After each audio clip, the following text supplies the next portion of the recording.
Hey everybody, this is our Christmas Eve video about becoming empty nesters. I'm Em and this is Matthew. Please like and subscribe and don't forget to check out our Facebook page and let's get started.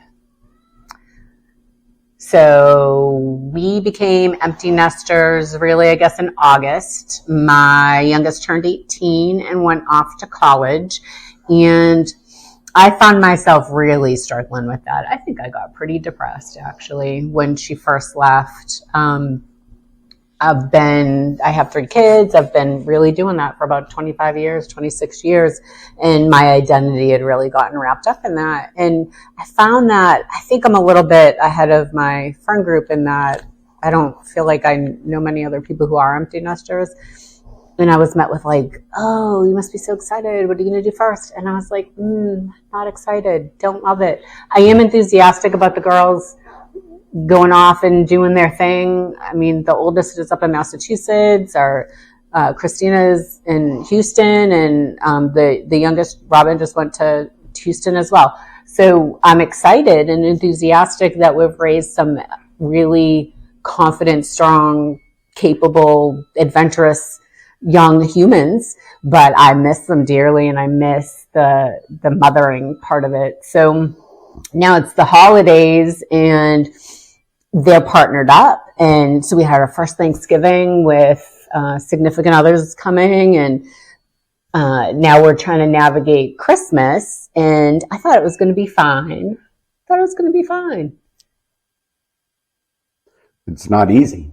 It's not easy. And so Matthew and I decided, I think we decided in October, when the kids started to freak out about where Thanksgiving was going to be and whose family and blah, blah, blah. We decided then, because their dad and I are divorced, and so we've had to navigate that for years now, and that's been difficult for them as adults, and now they have partners that want to see their family. And so Matthew and I really decided we were going to be the family where we weren't going to stress out.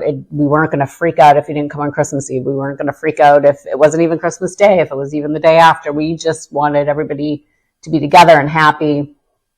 And to us, that meant not stressed out about it. So we've been trying to be flexible. Stress happens. And we have stressed out about it at times. And he means me. I've lost it a couple times because I've been trying to be flexible. And then I feel like I was flexible. And then it's like, I don't want to be flexible anymore. Like I was flexible 4,500 times. Flex too much, you're going to break, I guess. Yeah, I mean, it got to be too much. And so, so now it's Christmas Eve, and my kids and I had a lot of traditions around Christmas Eve. Even when Matthew became their stepdad, we developed Christmas Eve traditions together, which was the pajama, hot chocolate, looking at Christmas lights. So that's what my little heart feels like we're supposed to be doing right now. And instead, me and Matthew are home with our animals, and there's 0 kids here, and I don't like it. You knew this day was coming, man. I mean, Matthew is a bunch of fun, but there's nothing like I'm really not. There's nothing like the sweet sound of sisters trying to kill each other to warm my Christmas heart. And we know the kids are coming tomorrow. Most of them. Yeah, except the oldest in Boston, and we're going to miss her. Obviously, but she's coming soon. We always miss her, but she'll be down soon. She just can't make it down for the holidays. So what? You're leaving us too? Way to go, Kat. All right. See, it's awful. It's contagious. Now I'm sad. But anyway, so we know they're coming. So where our stress is lying is we're so excited everybody's coming and their partners. We've got to get everything perfect. We've got to buy a bunch of food. We got to buy a bunch of different food. We got to buy a bunch more food. And we're planning a party, and really it's just Christmas. So there's a bit of stress to make this perfect for them when they come. I guess we're trying to make them miss it.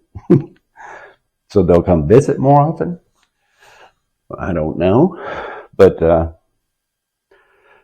we're trying to have fun doing this. So coping with being empty nesters, part of what we do is find something to occupy ourselves. When the youngest left to go to college, it was very interesting to come home and not feel her presence. No, it was awful.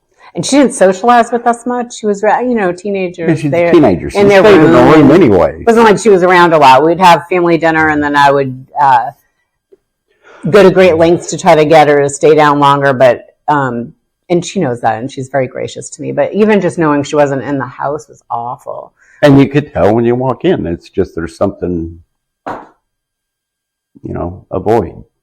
And so we needed something to fill the void. And often we failed at finding something to... We tried tennis. I was running. I got to exercise. I mean, we tried all the things.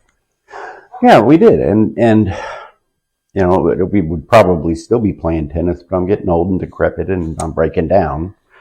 So I literally hurt myself somehow. But so we were looking for healthy things to do to pacify us, pass the time. To cope, to readjust. And, TV just ain't it for us. Pardon my ain't. But we do watch like movies and stuff, but we don't sit around and binge watch too many. Anything. Just TV doesn't appeal to us. We'd rather be out adventuring with family and being active with family. Doing that stuff without family has been quite an adjustment. And, I'm not adjusting. I haven't adjusted yet. And Christmas is really helping me realize that, because Matthew is like, oh, we're excited about and trying to make everything perfect for tomorrow. I am actually not. I am not. I'm really stuck on, this will be the first Christmas that 0 kids are in the house running down first thing in the morning to ravage through their presents. And that was something that the kids always really liked at my house, because I am not one of those people that are like, you sit and open the present and you watch and then you watch and hold it up and I am not like that. I am like, run, ravage, throw the paper everywhere. I'll see what you like. I love the excitement and the bustle and the urgency of it all. And tomorrow we have to get up and wait until noon for Christina to get here. And that's torture. Like, we have to look at the presents for 20,000 hours in Emmy time until Christina gets and you've got to understand about Emmy and the concept of time. She's not on our... We call it Emmy time in our house. It's the ADHD. My time is different. 4 hours for her, or for us, is probably like 3 days for her. That's about right. And that's not a joke. No, it's terrible. So I don't care about dinner really, because Matthew cooks dinner, because y'all know I don't cook. I've already made my little special gingerbread cookies for Christina and some sweet treats. So like, there's nothing for me to look forward to for tomorrow morning. Like, I'm literally just like, You get to wake up next to me. Oh, I love you. I love you too. That's wonderful. Maybe you'll go running with me in the morning. That would make it better. Running where? That's a great idea. We can go the hike and bike and you can run with me. Why? Is a bear chasing us? Because running makes me feel better. Oh. Can I get a golf cart? Yeah. I'll just drive around in a golf cart. Okay. So anyways, we were trying to make a video about how to manage being empty nesters, but I guess what we need is for y'all to make videos for us on how to be empty nesters, because I don't feel like I'm doing very good at it today. I told Matthew I needed a new baby thing, because I love baby things.